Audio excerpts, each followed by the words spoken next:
영국의 명문가 로스차일드 가문에 충격적인 일이 벌어졌습니다. 항상 어딜 가든 VIP 대접만 받던 그들이 한 국제공항에서 푸대접을 받았다고 하는데요. 반면 한 장의 여권으로 프리패스하듯 빠르게 지나치는 한국인 며느리를 보자 발칵 뒤집어졌다고 합니다. 과연 무슨 일이 있었길래 영국은 물론 전 세계가 한국 특집으로 대서특필했던 것인지 바로 사연 시작합니다. 영상 시작 전 구독과 좋아요, 불우이웃을 위해 끝까지 시청 부탁드립니다. 안녕하세요.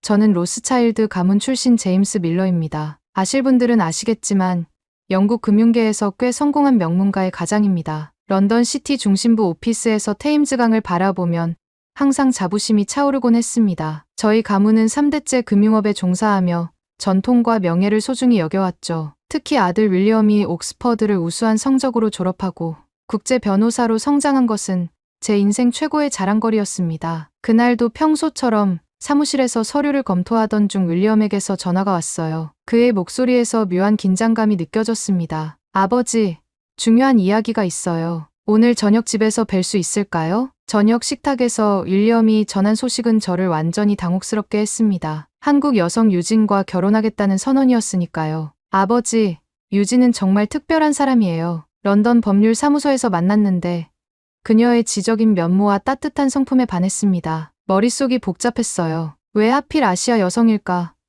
영국이나 유럽에도 훌륭한 여성들이 많은데 말이죠. 표정 관리를 해보려 했지만 속내가 다 드러났나 봅니다. 윌리엄은 제 반응에 눈살을 찌푸렸거든요. 솔직히 한국에 대한 제 인식은 너무나 제한적이었습니다. 전쟁의 상처를 간직한 가난한 나라, 선진 유럽과는 거리가 먼 후진적 국가, 그런 곳에서 온 여성과 윌리엄이 결혼한다면 저희 가문의 사회적 위치가 흔들리지 않을까 염려됐습니다. 첫 만남을 위해 유진을 집으로 초대했을 때 그녀의 우아한 차림과 유창한 영어에 솔직히 놀랐어요. 하지만 여전히 의구심이 가시지 않았습니다. 런던에서 적응하기 어렵지 않으신가요? 제가 다소 무례하게 물었죠. 유진은 미소를 지으며 대답했습니다. 처음엔 조금 낯설었지만 서울과 뉴욕에서도 살았기 때문에 국제적인 도시 적응은 어렵지 않아요. 저는 눈썹을 들어 올렸어요. 서울이 국제적 도시라고? 믿기 어려웠습니다. 저녁 식사 자리에서 저는 은근히 유럽의 선진성을 자랑했어요. 유진은 조용히 미소만 지었지만 그녀의 눈빛에서 불편함이 느껴졌습니다. 윌리엄이 화제를 돌렸죠. 아버지, 유진이 좋은 제안을 했어요. 가족 간 유대를 위해 바르셀로나로 짧은 여행을 떠나는 건 어떨까요? 유럽 문화에 익숙하지 않을 거라 생각했던 유진이 바르셀로나를 제안하다니 의아했지만 가족 화합을 위해 동의했습니다. 여행 준비 과정에서도 저는 그녀의 비자 문제를 여러 번 확인하며 불편하게 했어요. 유진은 언제나처럼 침착하게 대답했습니다. 걱정 마세요. 한국 여권으로 유럽 여행은 매우 수월합니다. 그녀의 자신감에 잠시 말문이 막혔습니다. 제가 모르는 세상이 있다는 느낌이 들었지만 아직은 그 실체를 알지 못했어요. 바르셀로나 여행이 저에게 어떤 변화를 가져올지 그때는 전혀 예상하지 못했습니다. 히드로 공항에서 가족들과 체크인하는 동안에도 저는 유진을 향한 불편한 시선을 감추지 못했어요. 과연 그녀가 이 여행에 적응할 수 있을지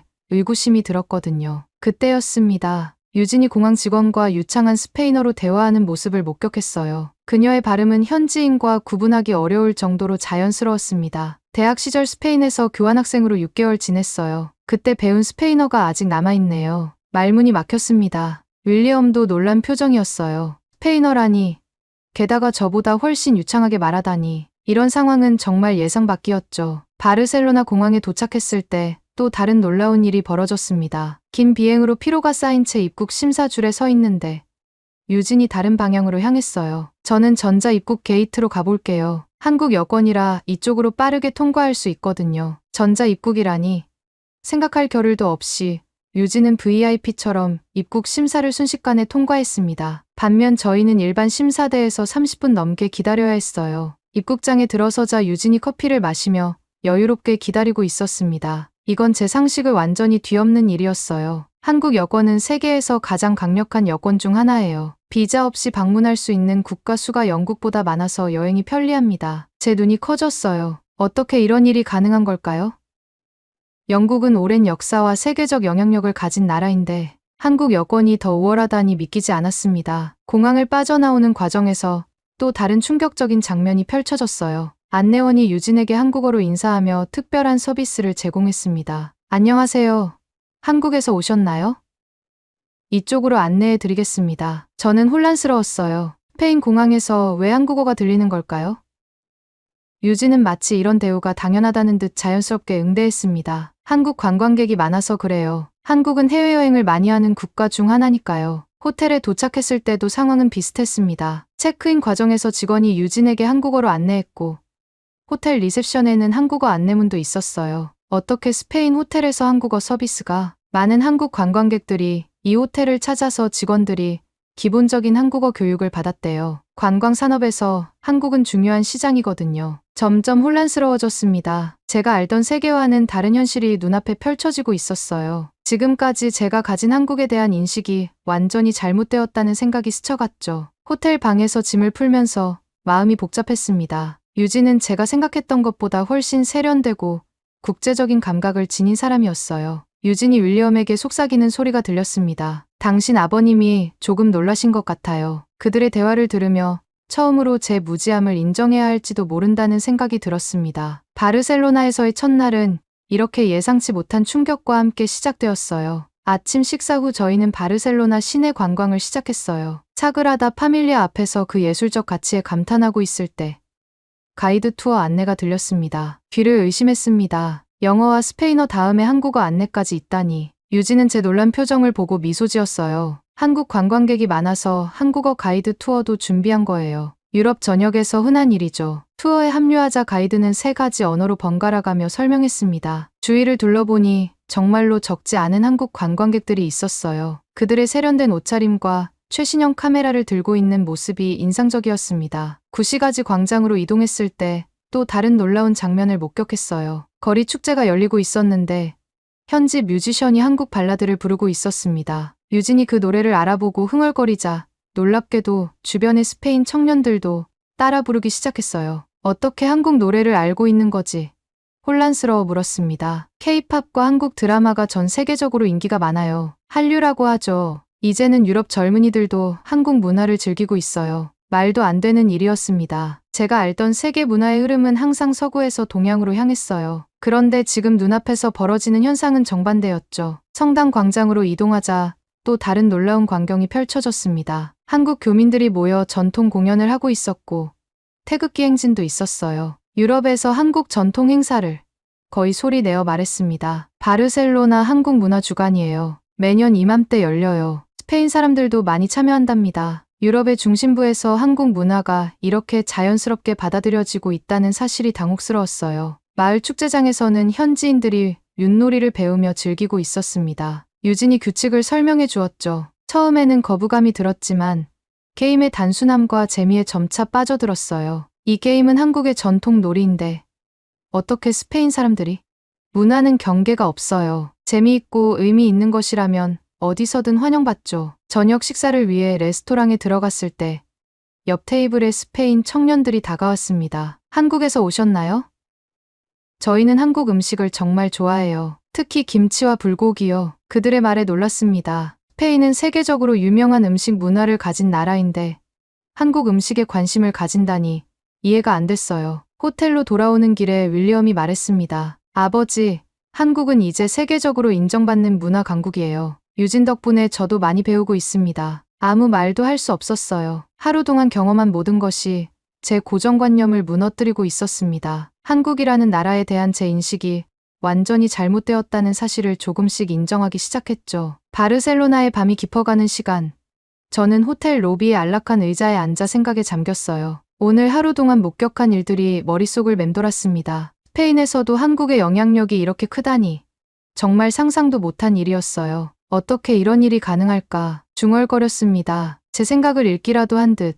유진이 조용히 다가와 자리에 앉았어요. 즐거운 하루였어요? 그녀의 목소리는 따뜻했습니다. 비록 제가 그동안 그녀에게 차갑게 대했음에도 불구하고 유진은 여전히 친절했어요. 오늘 많은 것을 보았네요. 제 목소리에는 혼란이 묻어났습니다. 방으로 돌아와 스마트폰으로 한국 여권의 위상을 검색했어요. 믿기 어려운 결과가 화면에 나타났습니다. 세계 여권 파워 랭킹에서 한국 여권은 정말로 상위권에 있었어요. 비자 없이 방문 가능한 국가 수가 영국보다도 많았죠. 이게 사실이라고. 어떻게 이런. 화면을 응시하며 머리를 흔들었습니다. 한국의 경제 순위, 기술 혁신 지수, 문화 수출 현황도 찾아봤어요. 모든 지표가 한국이 선진국이라는 사실을 증명하고 있었습니다. 제가 알고 있던 한국의 이미지는 수십 년 전에 멈춰 있었던 거예요. 다음 날 아침, 엘리자와 커피를 마시며 대화를 나눴습니다. 엘리자, 한국이 정말 그렇게 대단한 나라였나? 제 질문에는 여전히 의구심이 담겨 있었어요. 엘리자는 고개를 끄덕였습니다. 제임스, 당신은 항상 세상을 일정한 틀로 바라보려고 해요. 유진을 좀 더 이해해보는 건 어떨까요? 오전에는 가족 모두 함께 바르셀로나의 해변을 산책했어요. 유진과 나란히 걷게 되었죠. 유진 씨, 한국은 어떻게 이렇게 빠르게 성장할 수 있었나요? 한국은 1950년대 전쟁 후 폐허에서 시작했어요. 교육을 중요시하고 기술 혁신에 투자했습니다. 국민들의 끈기와 노력, 그리고 미래를 향한 비전이 있었기에 가능했다고 생각해요. 윌리엄이 대화에 끼어들었습니다. 아버지, 한국은 이제 더 이상 후진국이 아니에요. 오히려 많은 분야에서 영국보다 앞서 있죠. 윌리엄의 말이 가슴에 와 닿았어요. 제 아들은 이미 저보다 더 넓은 세계관을 가지고 있었습니다. 저는 고개를 숙였어요. 무언가 말하고 싶었지만 적절한 단어를 찾지 못했죠. 그날 저녁, 호텔 발코니에서 바르셀로나의 야경을 바라보며 깊은 생각에 잠겼습니다. 별들이 빛나는 하늘 아래 제 마음도 조금씩 밝아지고 있었어요. 내가 몰랐던 세계가 이렇게 많다니. 자조적으로 중얼거렸습니다. 그동안 유진을 향한 제 태도가 얼마나 무례했는지 깨달았어요. 그녀의 인내와 미소 속에 숨겨진 고통을 생각하니 부끄러움이 밀려왔습니다. 윌리엄의 선택을 존중하지 못했고 유진의 가치를 알아보지 못했어요. 밤하늘의 별을 보며 다짐했습니다. 비록 늦었지만 이제라도 마음을 열고 유진을 진정한 가족으로 받아들이려 노력하겠다고. 내일은 어제와 다른 하루가 될 거예요. 세상을 보는 제 시선도 유진을 대하는 태도도 달라질 것입니다. 변화는 이미 시작되었어요. 다음 날 아침, 저는 바르셀로나의 화사한 거리를 걸으며 새로운 시선으로 세상을 바라보기 시작했습니다. 작은 카페에 들어갔을 때 흥미로운 광경이 펼쳐졌어요. 몇몇 유럽 젊은이들이 노트북으로 한국 드라마를 시청하며 열띤 토론을 벌이고 있었죠. 저 드라마는 뭐죠? 호기심에 유진에게 물었습니다. 유진이 환하게 웃으며 설명했어요. 한국 역사 드라마예요. 최근 넷플릭스를 통해 전 세계적으로 인기를 끌고 있답니다. 그녀가 드라마 속 전통 의상과 궁중 예절에 대해 설명할 때 처음으로 진심으로 귀 기울였습니다. 한국 문화의 깊이와 아름다움이 그녀의 말 한마디 한마디에 담겨 있었어요. 오후에는 지역 역사 박물관을 방문했는데 놀랍게도 한국과 스페인 문화 교류의 역사라는 특별 전시가 열리고 있었습니다. 어떻게 이런 전시가 말문이 막혔어요. 박물관 직원이 다가와 설명했습니다. 한국 관광객이 많아져서 이 전시를 기획했어요. 실제로 관람객 호응도가 매우 높아 전시 기간을 연장했답니다. 유진을 바라보니 그녀의 눈에는 자부심이 빛나고 있었죠. 처음으로 그녀의 감정에 공감할 수 있을 것 같았습니다. 박물관을 나오는 길에 현지에 거주하는 한국 교민을 만났어요. 그는 10년간의 바르셀로나 생활을 이야기하며 흥미로운 변화를 들려주었습니다. 처음에는 어려움도 많았지만 요즘은 한류 덕분에 한국인에 대한 인식이 정말 좋아졌어요. 이제는 어디를 가도 환영받는 느낌입니다. 저녁에 호텔 테라스에서 유진과 단둘이 대화할 기회가 생겼어요. 별이 빛나는 밤하늘 아래 처음으로 솔직한 마음을 꺼냈습니다. 유진 씨, 어떻게 한국이 이렇게 빨리 성장할 수 있었나요? 유진은 차분히 한국의 전쟁 후 재건 과정, 교육에 대한 열정, 근면함을 설명했어요. 그녀의 이야기를 들으며 독일의 전후 재건 과정이 떠올랐습니다. 그렇군요. 독일과 비슷한 경험이군요. 제 말에 유진의 눈이 반짝였어요. 별이 총총한 하늘 아래 유진의 이야기를 듣는 동안 제 마음에도 작은 변화가 일어났습니다. 처음으로 미소를 지으며 말했죠. 더 알고 싶습니다. 한국에 대해 좀 더 이야기해 주시겠어요? 유진의 표정이 환해졌습니다. 정말요. 시아버님께 설명드릴 기회가 생겨서 정말 기뻐요. 그 순간 처음으로 마음의 벽이 허물어지는 느낌이 들었어요. 유진은 단순히 아들의 배우자가 아니라 다른 문화와 경험을 가진 한 사람으로 제 앞에 존재했습니다. 그녀는 한국의 역사, 문화, 사회에 대해 열정적으로 설명했고 저는 그동안 얼마나 좁은 시각으로 세상을 바라보았는지 깨달았습니다. 별을 바라보며 그녀에게 물었어요. 한국에는 어떤 속담이 있나요? 많은 속담이 있지만 제가 좋아하는 건 백지장도 맞들면 낫다입니다. 힘을 합치면 어떤 일도 쉬워진다는 의미예요. 그 말에 가슴 깊은 곳에서 무언가가 울림을 주었습니다. 서로 다른 문화를 가진 사람들이 함께할 때 우리는 더 강해질 수 있다는 메시지 같았어요. 영국으로 돌아온 후 주말 골프 클럽에서 오랜 친구들을 만났습니다. 여행 이야기가 나오자 한 친구가 물었어요. 제임스, 한국인 며느리와 함께 스페인 여행은 어땠나? 한국이 그렇게 대단하다고? 예전 같았다면 비웃음으로 대답했을 질문이었죠. 하지만 이번에는 달랐습니다. 직접 보니 생각이 많이 바뀌었네. 한국은 우리가 생각했던 것보다 훨씬 앞서 있더군. 친구들은 제 진지한 표정에 놀란 눈치였어요. 아마 이런 말을 제가 할 거라고는 전혀 예상하지 못했을 겁니다. 집에 돌아와 서재에 앉아 책장을 살펴보니 한국 관련 서적이 한 권도 없었습니다. 온라인 서점에서 한국의 역사와 문화에 관한 책들을 주문했고 넷플릭스에서 한국 다큐멘터리를 찾아보았어요. 내가 무시했던 나라가 이렇게 강하다니. 스스로에게 중얼거리며 컴퓨터 화면 속 한국의 발전상을 지켜보았습니다. 유진이 추천한 책이 도착했을 때 진지하게 읽기 시작했어요. 한국전쟁 이후의 재건 과정, 경제개발 5개년 계획, 민주화 운동의 역사까지 한 나라가 이룬 경이로운 발전의 여정을 따라가며 많은 생각이 들었죠. 저녁 식사 시간 평소와 달리 유진에게 직접 질문을 던졌습니다. 한국의 경제 성장은 어디서부터 시작된 건가요? 식탁 주변이 조용해졌어요.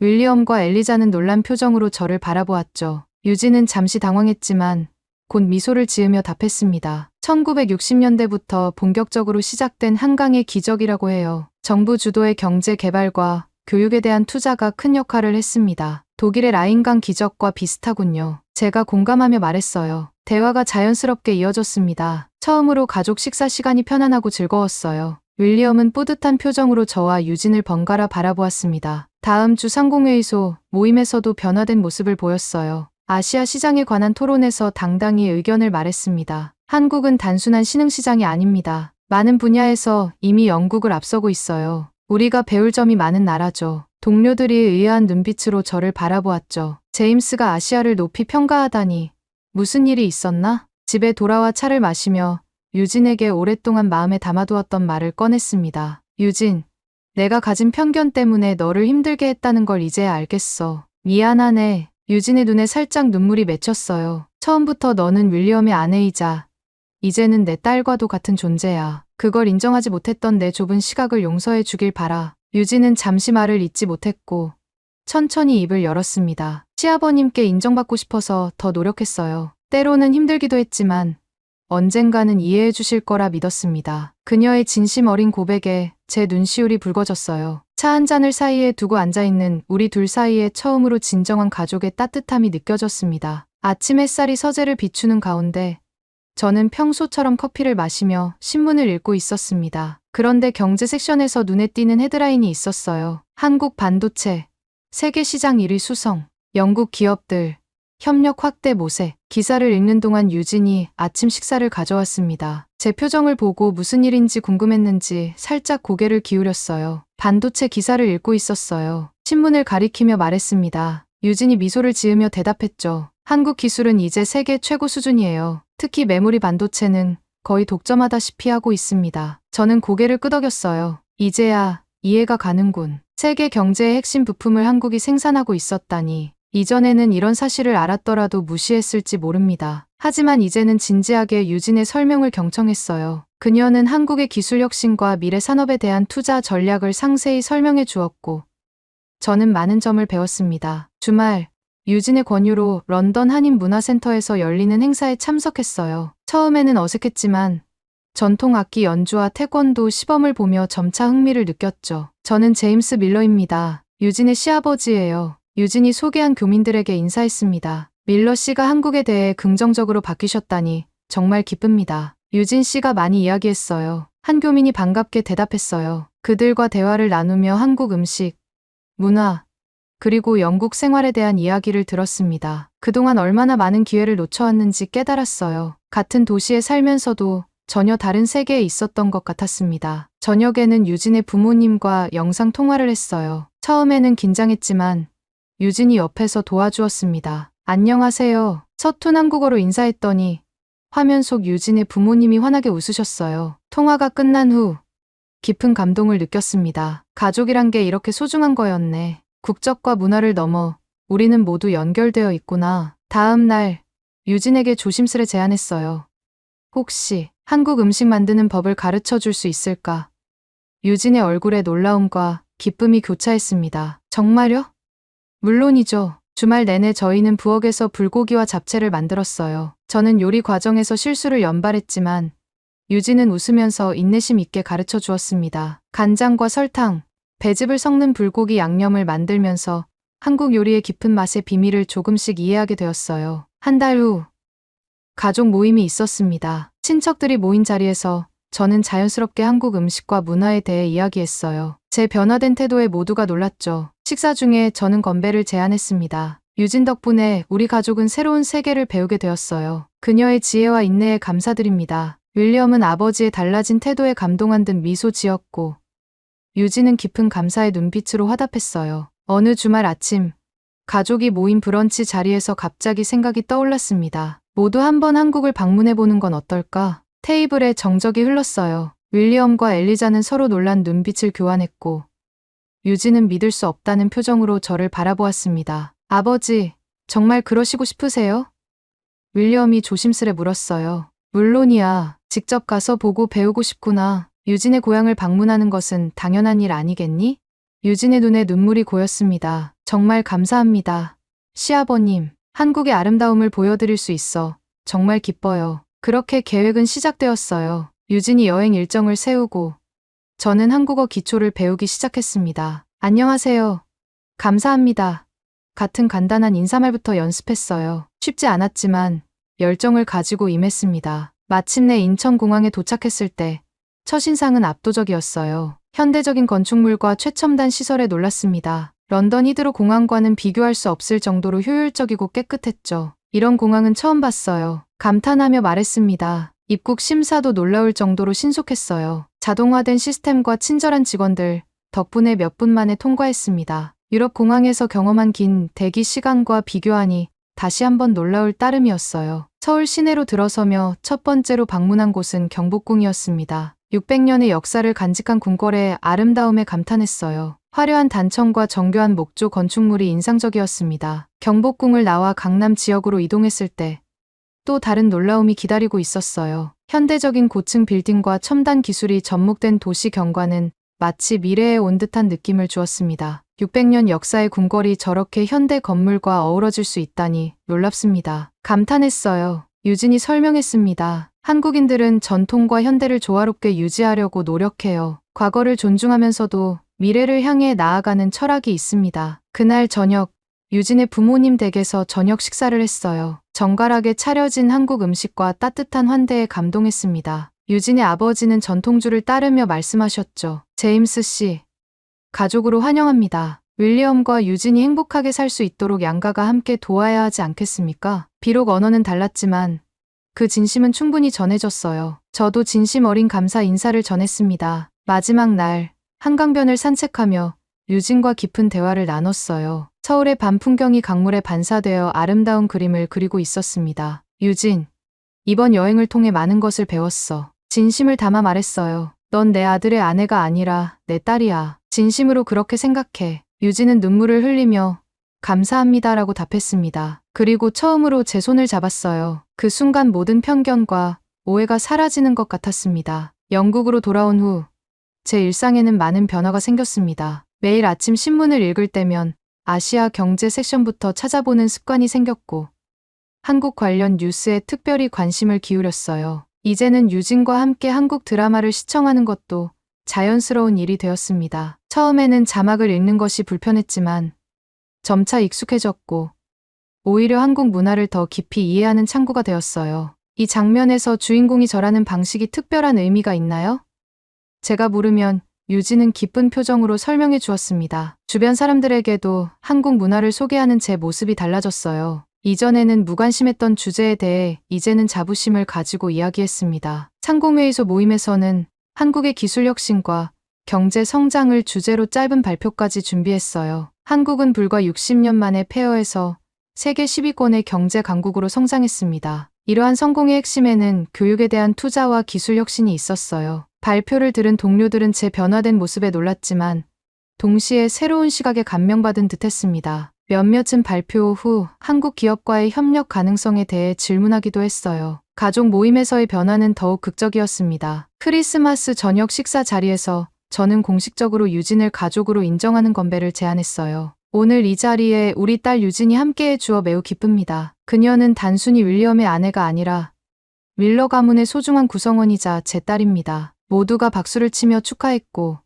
윌리엄은 감동의 눈물을 보였습니다. 유진은 행복한 미소를 지으며 감사의 인사를 전했어요. 그 순간 저는 가족의 진정한 의미를 깨달았습니다. 혈연과 전통을 넘어 서로를 이해하고 존중할 때 비로소 참된 가족이 된다는 것을 말이죠. 새해가 시작되고 저는 한국 요리 교실에 등록했습니다. 처음에는 제가 유일한 서양인이라 어색했지만 곧 다른 참가자들과 친해졌어요. 어떻게 한국 요리에 관심을 갖게 되셨나요? 한 참가자가 물었습니다. 제 딸 덕분입니다. 그녀를 통해 한국 문화의 아름다움을 알게 되었죠. 봄이 오고 유진과 함께 가드닝을 하던 어느 날 오후 차를 마시며 깊은 대화를 나눴어요. 정원의 활짝 핀 꽃들 사이에서 우리의 관계도 만개했습니다. 유진, 너를 알게 된 것은 내 인생의 축복이었어. 진심을 담아 말했어요. 유진은 놀란 듯 저를 바라보았습니다. 너에게 배운 게 정말 많아. 다른 문화를 존중하는 법, 편견 없이 세상을 바라보는 법, 그리고 진정한 가족의 의미까지. 우리는 잠시 말없이 차를 마시며 정원의 아름다움을 감상했어요. 문화의 벽을 넘어 진정한 가족이 된 이 순간이 얼마나 소중한지 깨달았습니다. 앞으로도 가족으로 함께하자. 제가 말했어요. 서로에게 배우고 서로를 존중하면서. 창밖으로 보이는 런던의 하늘은 맑고 푸르렀습니다. 마치 우리의 미래처럼 한계 없이 넓고 밝았어요. 유진과 나란히 앉아 그 하늘을 바라보며 다양성이 주는 아름다움과 풍요로움에 감사했습니다. 문화적 편견을 넘어 서로를 진정으로 알아가는 여정은 끝이 아닌 새로운 시작이었어요. 사연자분께 전하고 싶은 말씀이 있으시면 댓글로 남겨주시면 전달해 드리겠습니다. 그러면 더욱 감동적인 다음 사연으로 넘어가겠습니다. 대체 중국 사람들은 왜 저렇게 한국을 신경 쓰는 거죠? 이해가 가지 않네요. 오늘의 사연은 월드컵 예선전을 취재 중인 미국 기자분이 보내온 사연입니다. 한국 대표팀의 일정을 따라 중국 기자단과 함께 한국으로 들어왔는데 중국 기자단과 나눈 이야기를 한국 분들께 전하고 싶다고 하네요. 마단 내부에서 어떤 이야기들이 오고 갔을지 궁금한데요. 오늘의 사연 시작합니다. 안녕하세요. 저는 미국 스포츠 전문 방송사의 기자 피터슨입니다. 저는 지금 2026년 북중미 월드컵 아시아 2차 예선 취재를 위해 싱가포르에 있다가 한국 대표팀과 함께 막 한국에 입국을 했습니다. 바쁜 일정이지만 약간의 쉬는 시간이 주어져 호텔방에서 메일을 보내봅니다. 제가 이야기해보고 싶은 건 제가 만난 중국 취재 기자들 그리고 한국인에 관한 이야기예요. 아주 흥미로운 모습들이 관찰되어 한국 분들은 어떻게 생각하는지 궁금하거든요. 사실 이번 축구 경기 결과는 제게 큰 관심거리가 아니었습니다. 사실 전력 격차가 워낙 벌어지다 보니 한국 대표팀의 승리는 크게 놀라울 것은 없잖아요. 한국 대표팀이 승리하지 못할 거라 생각한 사람은 아무도 없었다고 확신할 수 있죠. 그래서 이번 경기는 뭔가 두근대며 본다기보다는 중간중간 취재진들끼리 사담도 좀 하고 여유를 가지며 봤습니다. 싱가포르 취재진조차 자국의 경기 결과에는 큰 관심이 없어 보였죠. 물론 후반전부터는 이거 좀 심하게 벌어지는데 그래도 한국에게 이렇게 지는 건 크게 민망하지는 않죠. 라며 다소 씁쓸한 웃음을 지어 보이긴 했지만요. 한국 축구에 대해서 위기 내야락센의 이야기를 하지만 당연히 이럴 줄 알았다며 어느 순간부터는 한국팀을 응원하고 있더군요. 인구가 400만 밖에 안 되는 도시국가에서 뭘 바라겠냐며. 그래도 우리도 언젠가는 손흥민이나 이강인, 황희찬 같은 스타 플레이어가 나왔으면 좋겠다는 희망을 이야기하면서요. 아무래도 그런 건 쉽지 않다고 생각하지만 희망을 꺾는 것도 예의가 아닌 것 같아. 언젠가 싱가포르도 스타 플레이어들이 전성기를 이끄는 날이 곧 올 거라고 이야기해 주었습니다. 그렇게 웃고 있는데 뒤에서 중국 취재진이 짜증을 내더라고요. 중국어를 다 알아들을 순 없지만 뉘앙스상으로 분명한 짜증이었습니다. 좀 어이가 없었죠. 자기들 나라가 지는 것도 아니고 왜 짜증을 부리고 난리지? 의아한 마음으로 대체 왜 저러는 거냐고 싱가포르 기자에게 물어봤어요. 돌아온 대답은 정말 가관이었습니다. 한국인들이 후반부에도 최선을 다해서 짜증을 내고 있다는 거였어요. 다른 사람도 아니고 스포츠지. 기자가 어떻게 이런 사유로 짜증을 낼 수 있는 거지. 상대가 쉬운 팀이든 어려운 팀이든 이기고 있든 지고 있든 언제나 최선을 다하는 것이 스포츠 정신 아닌가요? 한국 팀이 이기고 있다고 해서 설렁설렁하는 모습은 도저히 제 머릿속에서 그려지지 않는데요. 미국에서 취재한 한국의 선수들은 언제나 몸을 사리지 않고 부서져라 뛰는 선수들이고 바로 그런 모습 때문에 인정을 받고 사랑을 받는 거려 좀 수준이 떨어지는 사람이구나 싶어 엮이지 말아야지 하고 신경을 끄려고 했습니다. 그런데 도통 그게 쉽지 않았어요. 계속 혼자 중얼대는데 목소리 볼륨이 너무 커서 신경을 끄고 싶어도 쉽게 되지 않더군요. 저기요, 대체 뭐 때문에 화가 난 거예요? 중국 기자는 말을 걸어주기를 기다린 것처럼 폭풍처럼 말을 쏟아내더군요. 가장 큰 불만은 싱가포르 원정에서 비기기만 해도 3차 예선 진출이 확정되는 상황인데 저렇게까지 할 이유가 있냐?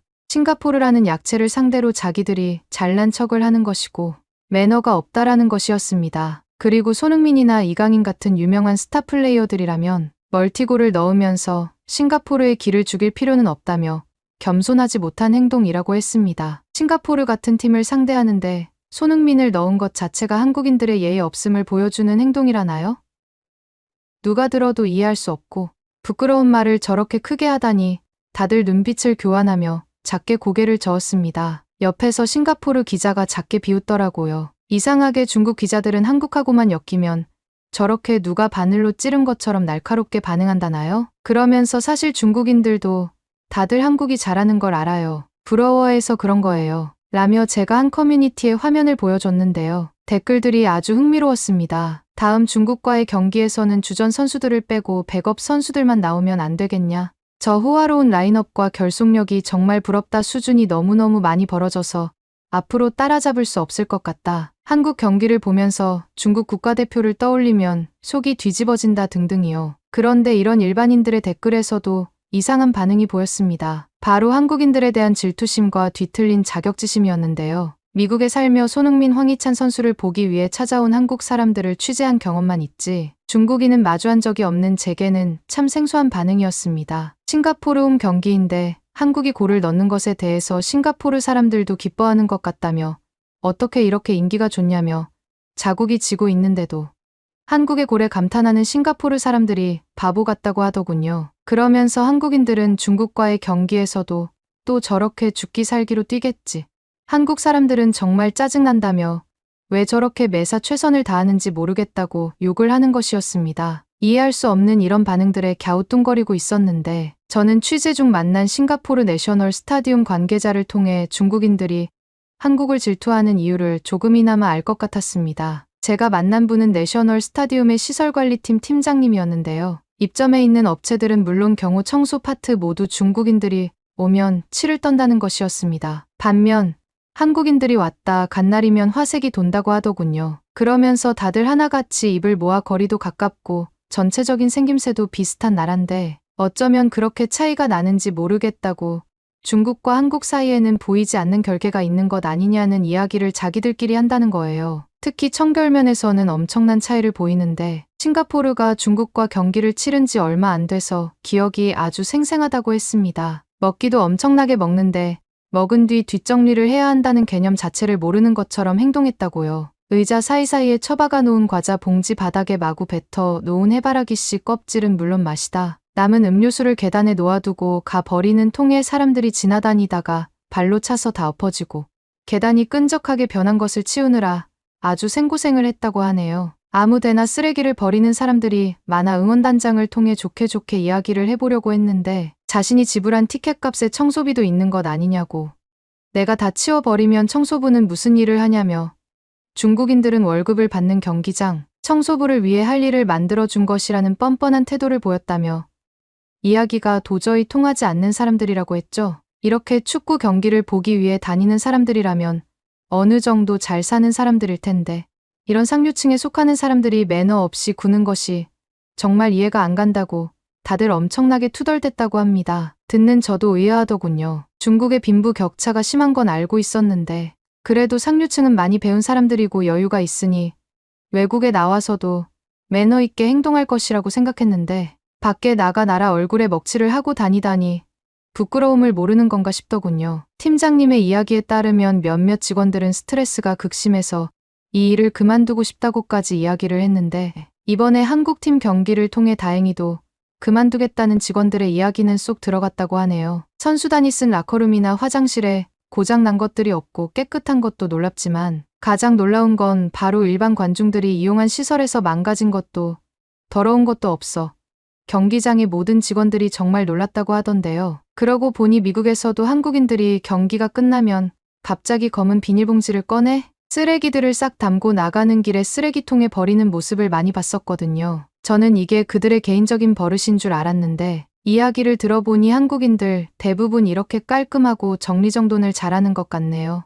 이번에 깔끔함이라면 꽤나 자부심을 가지고 있는 싱가포르 사람들도 자기 자리뿐만 아니라 다른 좌석에 쓰레기까지 먼저 주워서 싹 정리하고 퇴장하는 한국 관중들의 모습에 꽤나 놀랐다는데 저는 한두 명의 행동이 아니라 모두가 약속이나 한 듯이 이런 깔끔함을 가지고 있다는 것이 굉장히 인상적이었습니다. 게다가 중국 관중들의 쌍욕이 가득한 반응들은 직원들이 듣기에도 너무 민망했다고 하는데요. 물론 축구 경기 국가대항전은 관중들도 흥분을 하고 과격해질 수밖에 없지만 그래도 나라를 대표하는 선수들에게 지켜보는 사람마저 민망해지는 쌍욕과 거칠고 과격한 행동들은 눈을 어디다 둘지 모를 지경이죠. 반면 한국 관중들은 실수를 해도 아쉬워하는 모습은 있지만 과격하게 행동을 하거나 저절로 미간이 찌푸려질 정도의 욕을 한다든가 하는 사람들은 없었거든요. 이런 수준 차이를 보이니 당연히 중국인들이 한국인들에 대한 시기와 질투심이 가득할 수밖에 없죠. 게다가 축구 수준이 비교 불가할 정도로 차이가 나잖아요.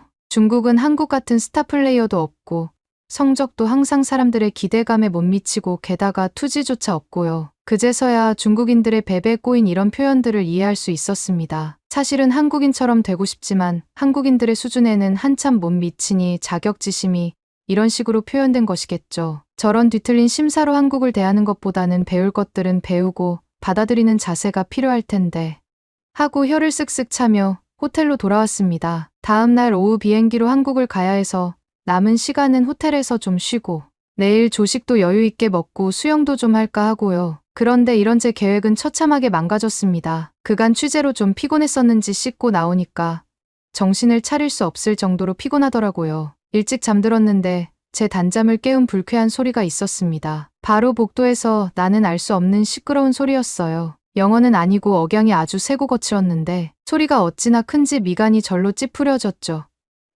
관광객들이겠지.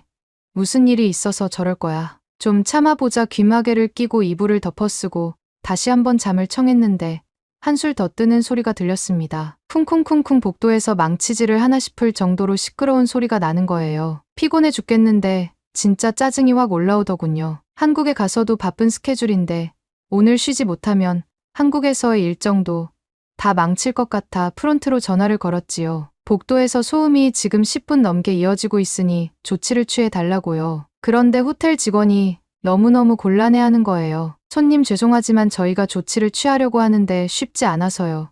정말 죄송합니다. 지금 저희 지배인님이 올라가셨으니 조금만 기다려주세요. 사실 이 프론트 직원 잘못은 아니잖아요. 소음을 유발하는 사람 잘못이죠. 제가 너무 강하게 항의를 했나 싶어 직원에게 미안해져서 일단 참아보기로 했습니다. 잠이 깬 김에 TV를 켜고 누웠는데 이상하게 목소리가 더 커지더라고요. 세상에 이 목청은 단순히 목소리가 큰 걸 넘어서서 짜증이 엄청나게 유발되는 불쾌한 소리였습니다. 지배인이 올라간다고 했는데 해결이 안 됐나 참다 못해 방문을 열어보니 저처럼 자다가 깨서 불쾌한 얼굴로 나온 사람들이 많더라고요. 소음의 정체요. 중국인들이었습니다. 중국인 단체 관광객들이더라고요. 그런데 세상에 우통을 벗고 있는 사람들과 복도에 널브러져서 앉아있는 사람들로 아비규환이었습니다. 목청은 얼마나 큰지 호텔 직원들의 목소리는 묻혀서 들리지도 않고요. 옆방 사람이 이야기를 해줬는데 호텔 수영장에서 수영을 하고 물을 줄줄 흘리며 들어왔대요.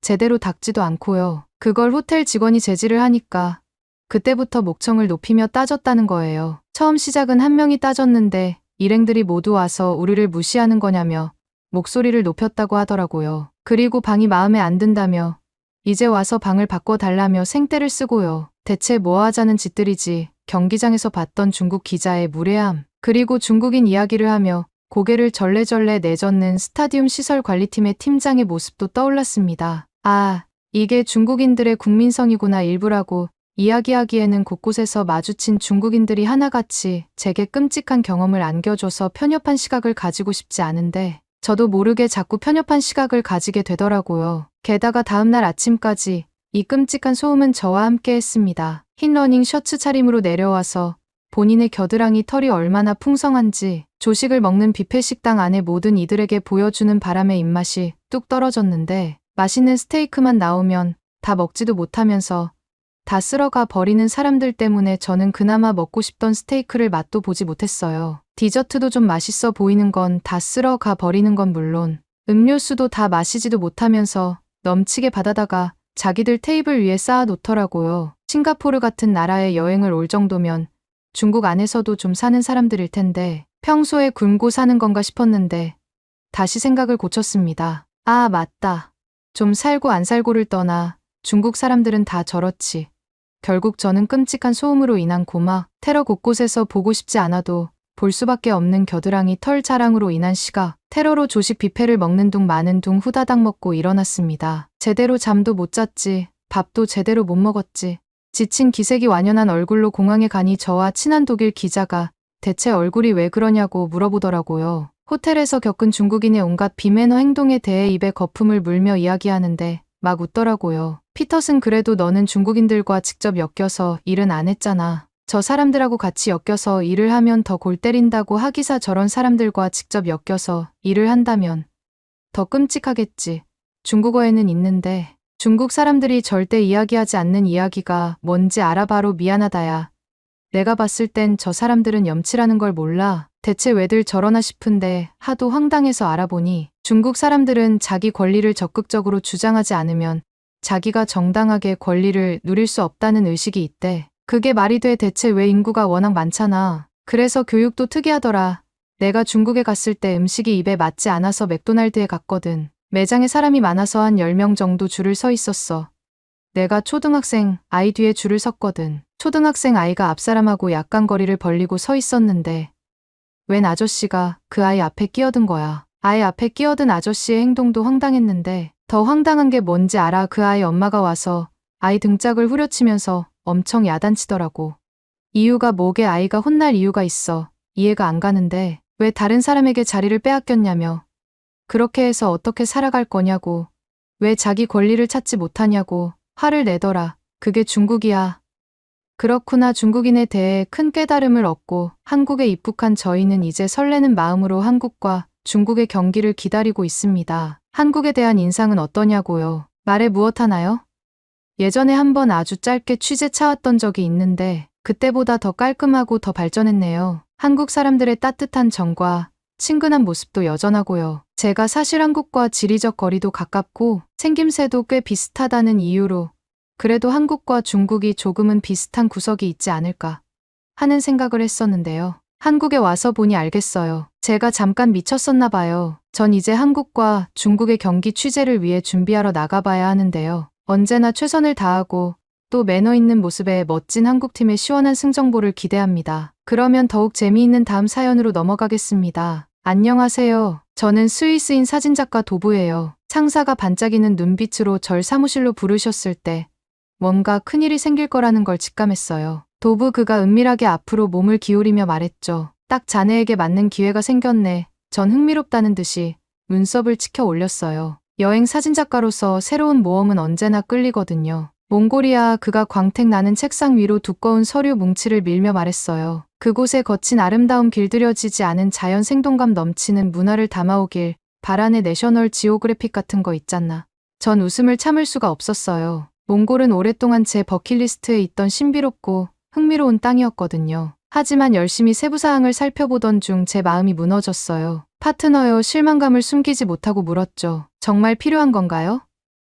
사실 전 좀 외로운 늑대 같은 사람이에요. 다른 이들과 잘 어울리지 못하는 건 아니지만 혼자 일할 때 자유롭고 유연할 수 있어서 그게 더 좋거든요. 상사는 한숨을 쉬며 머리카락을 쓸어 넘겼어요. 도부, 자네가 혼자 일하는 게 익숙하다는 거 알아. 하지만 이번 프로젝트는 한 사람이 하기엔 너무 큰일이야. 우리는 환상의 콤비 꿈의 팀이 필요해. 잠시 멈추고 제 반응을 살폈죠.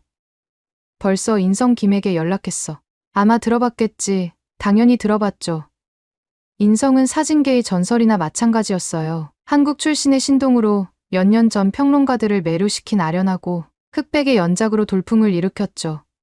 그의 작품은 날 것 그대로였고 주저없이 완전히 매혹적이었어요. 하지만 재능에 비해 은둔 생활을 하는 것으로 유명했죠. 그의 궤벽에 대한 소문이 무성했어요. 보름달 빛에만 촬영한다는 사람도 있고 피사체의 영혼과 교감한다는 얘기도 있었죠. 좀 과장이 심했나요?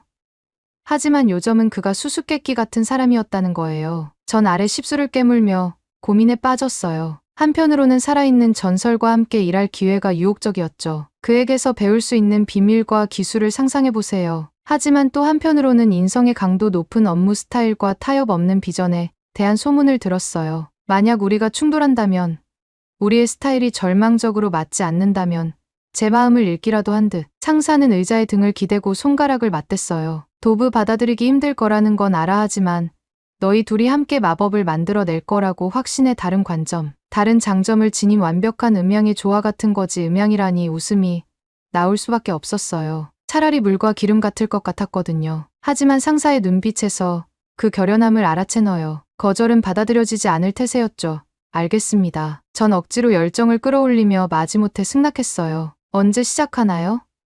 상사는 안도하며 환하게 웃었죠. 다음 주야. 내 비서가 항공편과 숙박을 예약할 거야. 그리고 도브 잠시 말을 멈추고 표정이 진지해졌어요. 인성에게 기회를 줘봐. 자네를 놀라게 할지도 모르니까. 과제를 들고 사무실을 나서면서 속에서 불안감이 사그라지질 않았어요. 파트너와 일하는 건 저에겐 미지의 영역이었어요. 하물며 인성김처럼 신비롭고 유명한 사람과 함께라니요. 그 후 며칠 동안 전 제 새로운 협력자에 대한 모든 정보를 찾아 읽느라 몰두했어요. 그의 업적은 인상적이었죠. 많은 유명 갤러리에서의 개인전, 심지어 테임즈 기사까지. 하지만 그 모든 공적에도 불구하고 그 자신은 여전히 수수께끼였어요. 인성에 대해 더 알아갈수록 흥미가 깊어졌어요. 그의 사진 접근법은 그다지 관습적이지 않았어요. 카멜레온처럼 배경에 녹아들어 솔직하고 무방비한 순간을 포착하는 게릴라식 촬영으로 유명했죠. 화려한 장비 대신 빈티지 필름 카메라를 선호했고 그것이 사진의 깊이와 개성을 더해준다고 주장했어요. 하지만 정말 제 마음을 사로잡은 건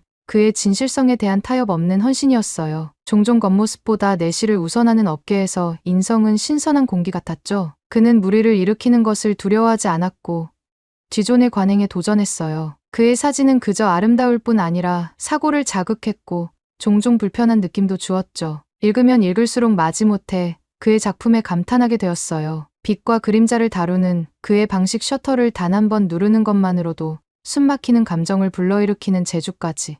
마치 누군가의 영혼을 들여다보는 것 같았죠. 가식을 모두 걷어내고 그들의 적나라한 모습을 마주하는 것처럼요. 하지만 감탄은 접어두고라도 우리의 궁합에 대한 의구심은 여전했어요. 전 제 방식대로 직관과 비전을 믿으며 일하는 데 익숙했거든요. 타협하고 남의 의지에 따르는 생각만 해도 근질거렸어요. 출발일이 다가올수록 설렘과 걱정 사이를 오갔죠.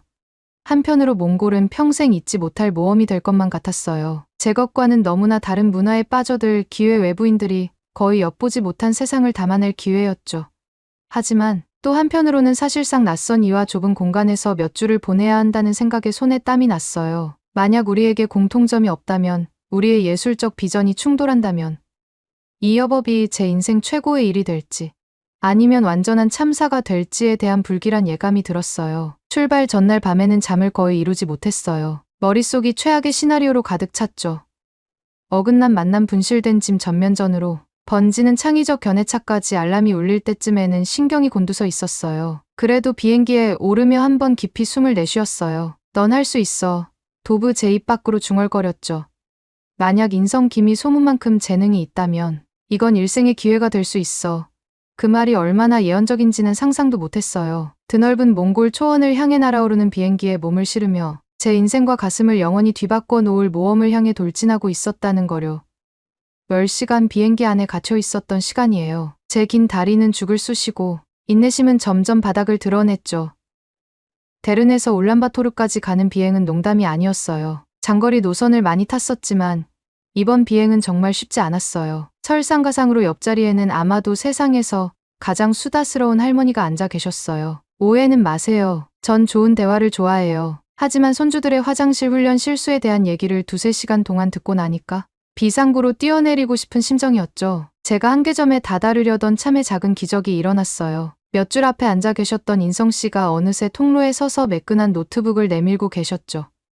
컴퓨터 배터리가 다 된 것 같던데 제 걸 빌려줄게요. 그의 억양이 있는 영어는 놀랍도록 부드러웠어요. 전 눈을 깜빡이며 예상치 못한 제스처에 당황했어요. 정말 친절하시네요. 감사합니다. 더듬거리며 대답하고 기기를 받아들였지요. 인성 씨는 고개를 끄덕이며 입꼬리에 희미한 미소를 띠며 자리로 돌아갔어요. 빌린 노트북을 갖고 자리에 앉아서 저는 호기심의 불꽃을 느꼈어요. 수수께끼 같은 김인성 씨의 개인용 컴퓨터에는 어떤 게 담겨 있을까요? 비밀스러운 사진들, 암호화된 메시지들, 좀 참견하는 것 같았지만 살짝 훔쳐보고 싶은 마음을 참을 수가 없었죠. 그런데 폴더들을 열어보니 전혀 예상치 못한 것을 발견했어요. 제목과 연도별로 깔끔하게 정리된 방대한 한국 드라마 라이브러리였죠. 웃음을 참을 수가 없었어요. 위대한 김인성 사진계의 전설이 한국 드라마 중독자라니요. 누가 상상이나 했겠어요. 흥미가 동해서 무작위로 파일을 선택해 재생을 눌렀죠. 오프닝 크레딧이 올라가는 동안 어깨를 두드리는 손길이 느껴졌어요. 인성 씨였는데 이어폰 한 쌍을 내밀고 있었죠. 이거 필요할 거예요. 자막을 켜놨거든요. 그렇게 어색함의 얼음이 깨졌죠. 비행 내내 저희는 오글거리는 줄거리와 과장된 연기에 대한 사랑을 공유하며 유대감을 쌓았어요. 울란바토르에 착륙할 즈음에는 너무 웃어서 옆구리가 아프고 어색함은 모두 사라졌죠. 하지만 놀라움은 이제 막 시작되었을 뿐이에요. 공항에서 나오자마자 마치 평행 우주로 떨어진 기분이었어요. 어디를 봐도 한국의 영향력이 느껴졌죠. 광고판에는 케이팝 아이돌들이 스킨케어부터 탄산음료까지 온갖 것들을 선전하고 있었어요. 택시 라디오에서는 빅뱅의 최신곡이 흘러나왔죠. 심지어 거리 표지판도 몽골 키릴 문자와 한글로 쓰여 있었어요. 전 인성 씨를 보며 눈을 크게 떴어요. 착각인가요? 아니면 우리가 서울에 있는 것 같나요? 라고 물었죠. 그는 웃으며 고개를 저었어요. 한류에 온 걸 환영해요. 몽골은 한국 상품과 문화를 가장 많이 수입하는 나라 중 하나거든요. 여기서 방영되는 해외 TV 프로그램의 80% 이상이 한국 것이에요. 라며 분주한 거리를 가리켰죠. 저희는 도시 거리를 누비며 인성 씨는 더 많은 통계를 줄줄 읊어댔어요. 한국 화장품이 몽골 화장품 시장의 거의 3분의 1을 차지한다는 거 알고 계셨나요?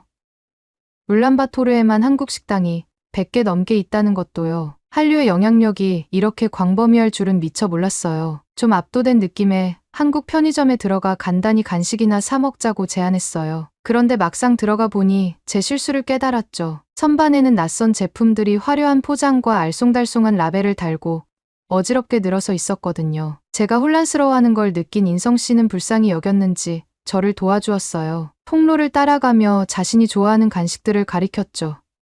이거 꼭 먹어봐야 해요. 하며 바구니에 허니버터칩 한 봉지를 던져 넣었어요. 그리고 이것도요 하며 바나나 우유 캔을 집어들었죠. 믿어봐요.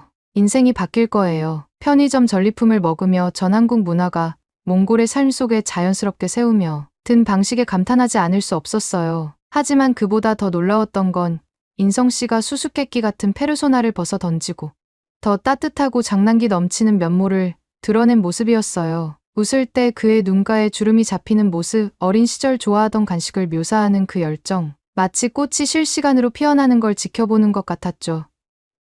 해가 지는 도시의 스카이라인을 배경으로 걸어 호텔로 돌아가는 동안 전 설명할 수 없는 무언가가 피어오르는 걸 느꼈어요. 가능성의 감각 같은 거랄까요? 이 여행, 이 파트너십이 무언가 대단한 일의 시작일지도 모른다는 느낌. 그날 밤 침대에 누워 그날의 일들을 되새기며 전 편의점을 탐색하는 제 모습을 바라보는 인성 씨의 얼굴을 지울 수가 없었어요. 그의 시선 속에 담긴 즐거움과 애정이 뒤섞인 표정, 제가 발견한 것들을 기뻐하는 듯한 모습, 전 그가 가진 면모라고는 상상도 못했던 거였죠. 그때 깨달았어요. 인성 씨에 대한 제 선입견은 그저 그것에 불과했다는 거려. 소문과 풍문, 그가 세상에 보여주는 꼼꼼하게 다듬어진 페르소나에 기반한 가정들 뿐이었죠. 하지만 제가 알아가기 시작한 그 사람, 노트북을 빌려주고 바나나 우유의 경이로움을 소개해준 그 사람 말이에요. 그는 훨씬 더 매력적이었어요. 첫 촬영에 대한 계획으로 머리가 윙윙거리는 채로 잠이 들면서도 전 기대에 가슴이 설레는 걸 주체할 수 없었죠. 몽골은 벌써 놀라움의 땅임이 분명했고 무언가가 제게 가장 큰 계시는 아직 오지 않았다고 속삭이는 것 같았거든요. 우리 탐험대가 몽골 시골 깊숙이 들어갈수록 전체 자신의 겹겹이 쌓인 껍질을 벗겨내는 기분이었어요. 끊임없는 소음, 열광적인 에너지, 언제나 켜져 있어야 한다는 압박감 같은 도시 생활의 속박들이 사라지면서 오랜만에 원초적이고 노출된 느낌이 들더라고요. 하지만 그건 좋은 의미의 나약함이었어요. 본질적인 부분들만 남겨진 차에 벗겨지는 그런 느낌이랄까요? 길들여지지 않은 광활한 황야 한가운데서 저는 최고로 작아지는 기분이었죠. 마치 웅장한 우주의 걸작 속에 그려진 하나의 작은 붓터치 같달까요? 우리의 나날은 숨막히는 사진 촬영으로 가득 찼어요. 물결치는 초원 위로 떠오르는 햇살을 쫓아다니며 황금빛 바다처럼 반짝이는 풀밭을 담았죠. 앙상한 알타이 산맥의 봉구리들을 믿을 수 없을 만큼 푸른 하늘을 배경 삼아 눈 덮인 산등성이가 햇빛을 받아 다이아몬드처럼 반짝이도록 구도를 잡았어요. 하지만 전 사진 촬영 사이사이의 순간들을 가장 소중히 여겼죠. 수티차이 전통 몽골 밀크티 한 잔을 마시며 나누는 조용한 대화밴에서 출렁거리며 뒷좌석의 장비들이 덜커덕거릴 때 평원에 울려 퍼지던 웃음소리, 그리고 우리 작은 팀 사이에서 피어난 동료애가 가족처럼 우리를 단단히 묶어주더라고요. 저희는 총 4명이었어요. 물론 인성씨와 저 그리고 몽골인 가이드 둘이었죠. 바이아트 씨는 말을 오토바이로 바꾼 전직 유목민이었는데 주름진 얼굴에는 살아온 이야기가 새겨져 있더라고요. 반면 카느린 씨는 철저한 도시 출신으로 손톱은 언제나 완벽하게 정돈돼 있고 머리카락 하나 흐트러짐 없었죠. 처음에 전 그들이 이상한 한 쌍이라고 생각했어요. 하지만 나날이 지나면서 저는 그들의 대조 속에서 아름다움을 보게 되었어요. 바이아트 씨의 조용한 힘과 재치 있는 유머가 음과 양처럼 서로를 균형 잡아주는 모습 말이죠. 때로는 기대하지 않았던 조합이 가장 완벽한 조화를 만들어 낼 수 있다는 걸 깨닫게 해주는 순간이었어요. 그런데 그 작은 가족 안에서도 그 무엇보다 돋보이는 유대 관계가 하나 있었어요. 인성 씨와 제가 함께 일하면서 우리 사이에 뭔가 달라지기 시작했죠. 말로 표현할 수 없는 일종의 이에 완벽하게 호흡이 맞는 기분 같은 거요. 마치 우리가 하나의 전체를 이루는 두 부분이고 우리의 비전과 본능이 하나로 합쳐지는 것 같았어요. 특히 고비 사막 중심부에서 별이 총총한 하늘 아래 야영을 하던 어느 밤이 기억나요? 다른 사람들이 잠들어 갈 때 인성 씨와 저는 늦게까지 깨어 있었어요. 싸구려 몽골 보드카를 홀짝이며 과거 이야기를 주고받았죠. 그는 서울에서의 어린 시절에 대해 이야기했어요. 어떻게 늘 가족 안에서조차 이방인 같은 기분이었는지에 대해서요. 부모님은 내가 의사나 변호사, 뭐 그런 체면 있는 직업을 갖기를 원하셨어. 라고 말하며 약간 혀가 꼬부라지더라고요. 근데 난 언제나 오직 창작하고 싶었지. 세상에서 보는 아름다움을 담아내고 싶었던 거야. 기대에 대한 압박감을 너무나 잘 이해한다는 듯이 전 고개를 끄덕였어요. 무슨 말인지 알아요라고 하면서 위에 별들이 가득한 하늘을 올려다봤죠. 우리 부모님도 늘 제가 몽상에 빠져 산다고, 사진은 멋진 취미이긴 하지만 제대로 된 직업은 아니라고 하시곤 했어요. 그들의 생각이 틀렸다는 걸 증명할 용기를 내는데 몇 년이 걸렸죠. 그때 인성 씨가 저를 바라보더니 모닥불빛에 눈동자가 반짝였어요. 하지만 결국 증명해냈잖아. 나직이 말했죠. 넌 여기 있어 꿈을 살면서 이름을 알리고 있지.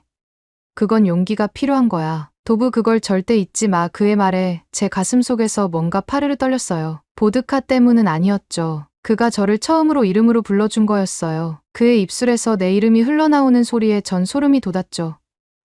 그날 밤, 인성 씨의 어깨에 머리를 기대고 잠이 들면서 평화로운 기분이 밀려왔어. 앞으로 어떤 일이 닥치든 열린 마음과 두려움 없는 정신으로 맞서리라 다짐했죠. 결국 그게 몽골이 제게 준 거니까요. 알 수 없는 것을 받아들이고 지평선을 쫓아갈 용기 말이에요. 그것이 아무리 멀리 있어 보여도요. 그리고 고비 사막을 가로지르며 꿈나라로 빠져들면서 전 제가 있어야 할 곳에 딱 맞게 있다는 걸 깨달았어요. 지금 이 순간뿐 아니라 인생에서도요. 카메라를 든 차에 가슴에 불을 품고 새로운 세상을 맞이할 준비가 된 여자라는 거요. 우리의 몽골 여정이 계속되면서 나날이 색색깔과 감각의 만화경처럼 뒤섞였습니다. 황금빛 초원은 알타이의 바위투성이 절벽으로, 북쪽의 수정같이 맑은 호수는 고비 사막에 흐르는 모래로 바뀌었어요. 새로운 풍경마다 새로운 도전과 우리의 회복력과 창의력을 시험하는 새로운 테스트를 가져왔죠.